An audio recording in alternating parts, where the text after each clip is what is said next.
Assalamualaikum warahmatullahi wabarakatuh. Salam sejahtera bagi kita semua. Pada kesempatan kali ini saya akan menjelaskan terkait dengan tugas praktikum saya di tugas 2 pada mata kuliah MC 4309 pemrograman berbasis web. Pada tugas 2 kali ini saya diberikan tugas berupa membuat sebuah tampilan website untuk menampilkan data berupa tulisan "Selamat pagi tutor". Ini adalah tugas kedua saya dengan warna tulisan oranye. Baik, sebelumnya saya di sini telah menginstal aplikasi untuk web server berupa XAMPP. Kita terlebih dahulu jalankan aplikasi ini untuk di Apache dan MySQL-nya. Baik, kemudian kita ke File Explorer. Kita cari untuk folder root-nya. Folder root di sini pada aplikasi atau penginstalan aplikasi XAMPP, saya menggunakan di folder root C. Oke, kita masuk ke XAMPP. Kemudian kita cari htdocs. Di htdocs kita tambahkan new folder. Baik, kita tambahkan new folder. Lalu di dalam penulisan new folder atau penamaannya sama seperti pada tugas 1 sebelumnya, yaitu menggunakan kaidah tidak menggunakan campuran antara huruf besar ataupun kecil, tapi kita menggunakan huruf kecil dan tambah spasi. Seperti ini kita masukkan tugas 2. Kita enter. Baik, seperti ini. Kemudian kita masuk kepada aplikasi Visual Studio Code seperti ini. Di dalam aplikasi Visual Studio Code kita klik file, lalu kita ke open folder.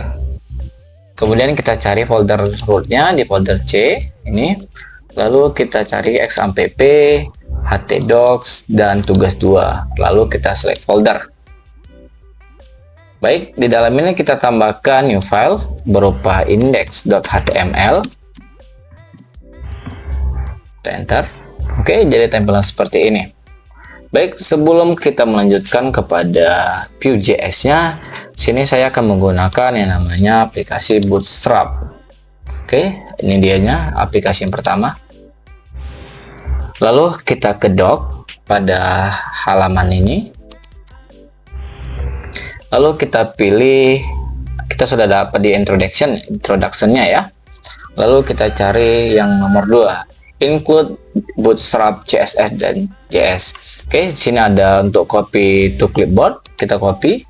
Lalu kita ke Visual Studio kembali, kita paste. Oke, maka hasilnya seperti ini.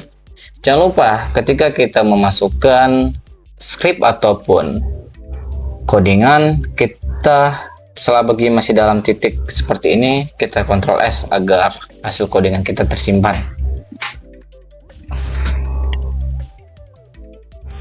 Lalu ini kan masih dalam kondisi panjang, tidak dalam satu tampilan. Kita klik Alt ditambah Z, maka hasilnya seperti ini, tampilan panjang. Lalu kita Ctrl S. Lalu untuk merunningkannya atau menggunakan web server tadi ini ya, kita ke halaman web seperti ini. Kita masukkan pencarian localhost tugas 2 seperti ini, sesuai dengan folder root kita tadi ya. Ini tugas 2. Lalu kita enter. Dari sini ya.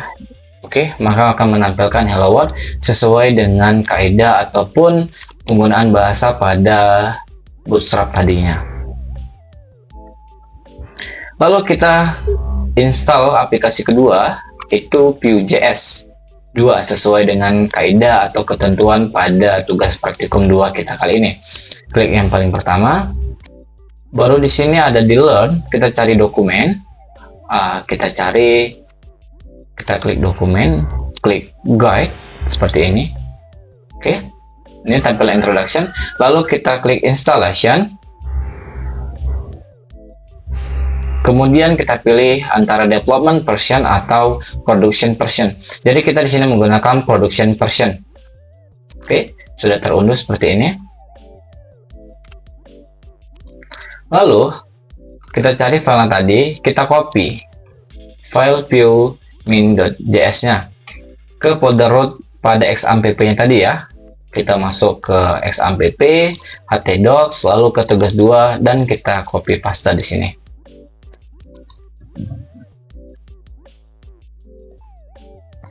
Oke. Ya, muncul seperti ini ya. Lalu kita kembali ke view main.js-nya tadi ya. Ke Vue.js 2. Kita ke introduction kembali. Kita kembali ke introduction.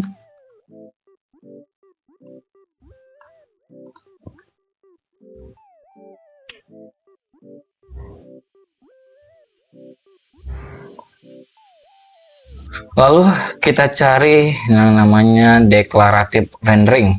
Oke. Di sini ada penggunaannya, DOM-nya ya. Penggunaan aplikasi atau app. Kita copy yang pertama.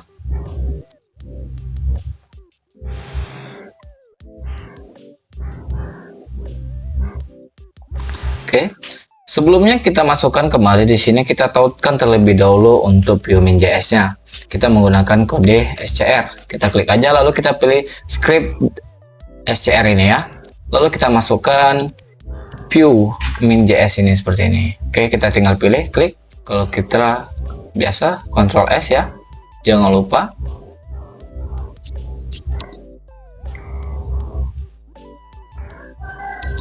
Lalu di dalam kita mengodingnya atau pada view min.js ini, seperti biasa kita mengodingnya pada halaman body. Kita enter ya. Oke, seperti ini. Kita enter di satunya beberapa. Oke. Lalu pada di sini pada H1-nya setelah kita enter, kita paste hasil kopian dari view min.js tadi. Oke, seperti ini. Kita rapikan.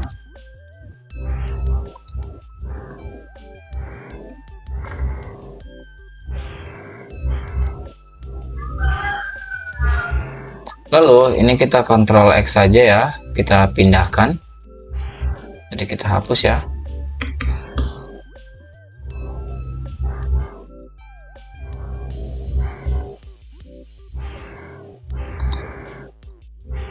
Ini misalnya juga kita hapus, kita ganti dengan body tadi ya, A1.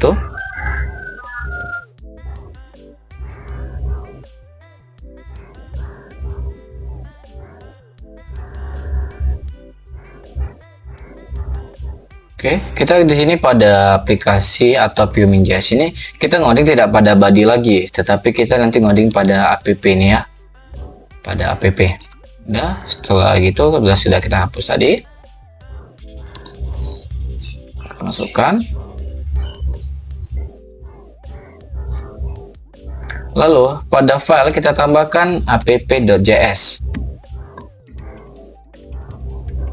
Oke, dia akan muncul seperti ini ya.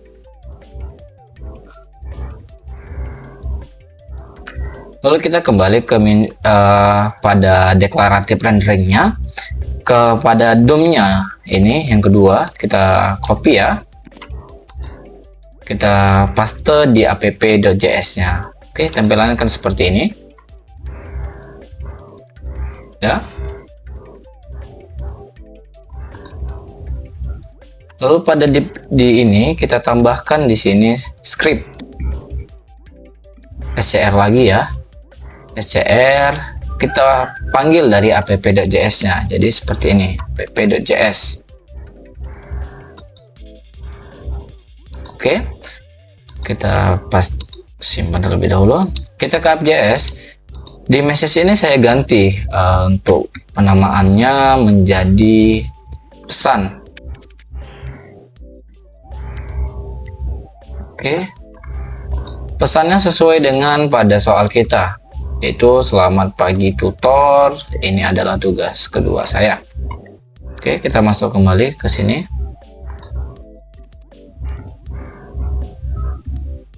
Oke, saya rapikan terlebih dahulu ya, agar tampilannya lebih mudah dilihat dan lebih rapi gitu.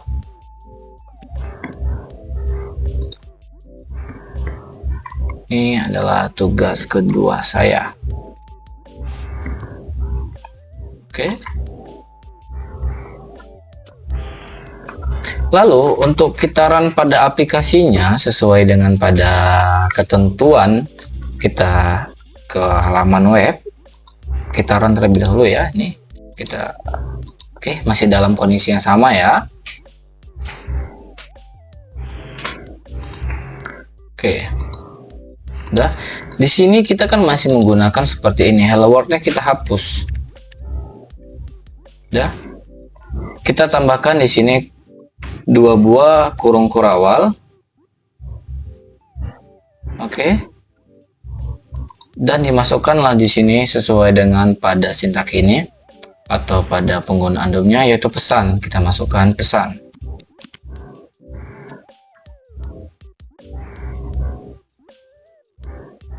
Di sini kita menggunakan variabel pada app.js-nya.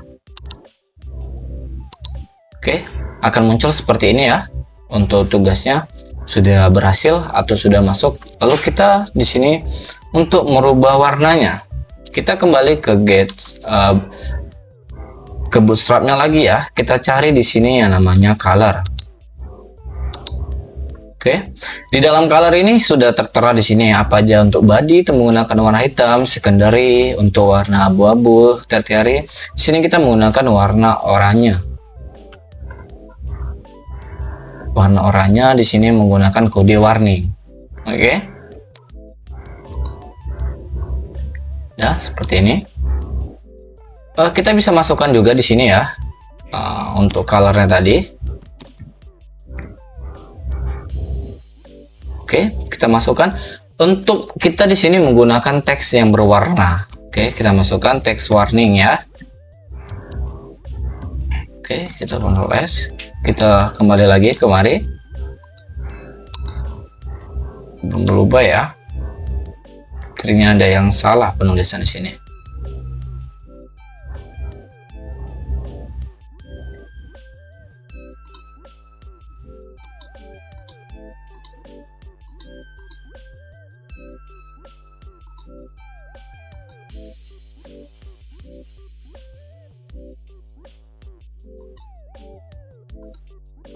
Maaf, di sini saya lupa. Sebenarnya kita masukkan kelas ya. Nih, oke, text warning kita masukkan karena kita mau merubah teksnya ya, atau warna teksnya. Kita refresh. Oke, maka merubah. Kalau kita mau ubah sesuai dengan yang pada Bootstrap tadi ya, di sini kalau pada teks dia menggunakan teks, background dia menggunakan BG. Jadi seperti ini bisa kita ubah juga ya menjadi BG. Kita coba ya. Maka dia akan berubah menjadi oranye seperti ini ya. Oke, kita kembalikan lagi. Sudah. Oke, di sini saya juga mau menambahkan yang namanya meletakkan posisi teks tersebut menjadi rata tengah.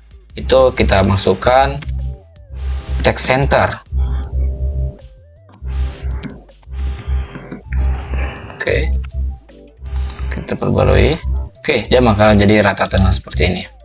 Oke, di sini kita masih menggunakan yang namanya kaidah Bootstrap, tidak menggunakan pada kaidah PureMint.js-nya ya. Jadi kita di sini kita ubahnya itu pada PureMint.js-nya ya.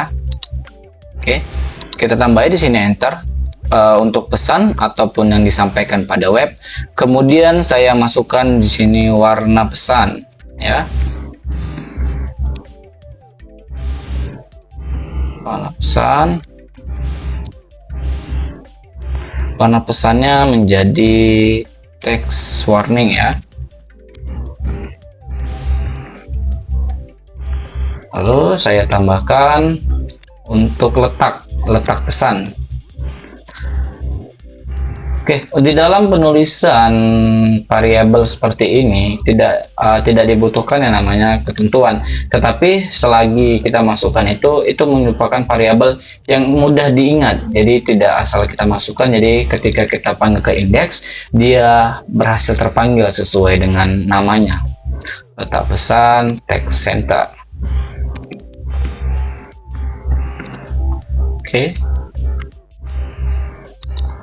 Sudah, ini tadi kita masih menggunakan kaidah bootstrap. Lalu kita menggunakan untuk kaidah data bindingnya ya pada aplikasi kelas ini. Kita hapus terlebih dahulu ini.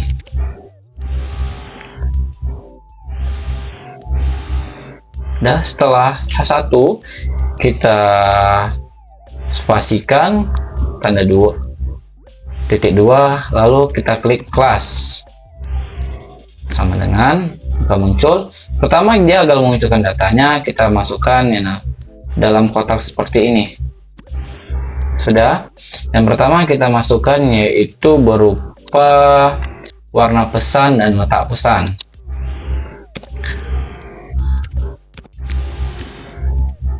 Warna pesan,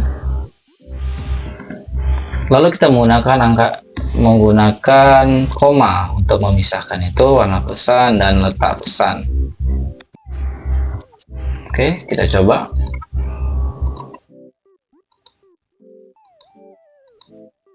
Sepertinya saya ada salah ketik ini ya.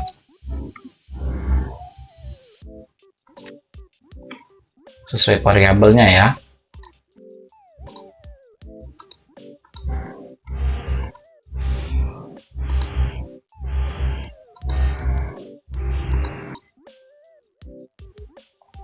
Baik, di sini tadi saya ada kesalahan ya terkait dalam peletakan warna pesan dan letak pesan ya. Setelah di sini kita akhiri dengan tanda koma warna pesan.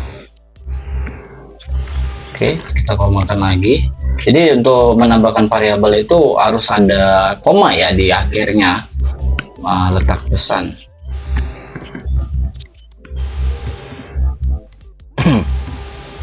Letak pesannya ada di text center. Oke, sini sudah kita panggil ya pada sini ya. Baik, ini seperti ini ya. Kemudian kita coba kembali di sini di bootstrapnya. Oke, sudah seperti ini ya. Mungkin hanya demikian terkait dengan tugas saya. Mungkin saya tadi terdapat yang namanya kita mengcoding atau menggunakan scriptnya, yang namanya letak titik, koma dan segala macam juga menjadi permasalahan yang perlu kita perhatikan. Jadi seperti ini ya penggunaan data bindingnya tadi. Maka dia sudah muncul. Mungkin hanya demikian terkait dengan tugas praktikum saya pada tugas 2 mata kuliah MC 4309 pemrograman berbasis web. Saya akhiri dengan wabillahi taufik wal hidayah. Wassalamualaikum warahmatullahi wabarakatuh.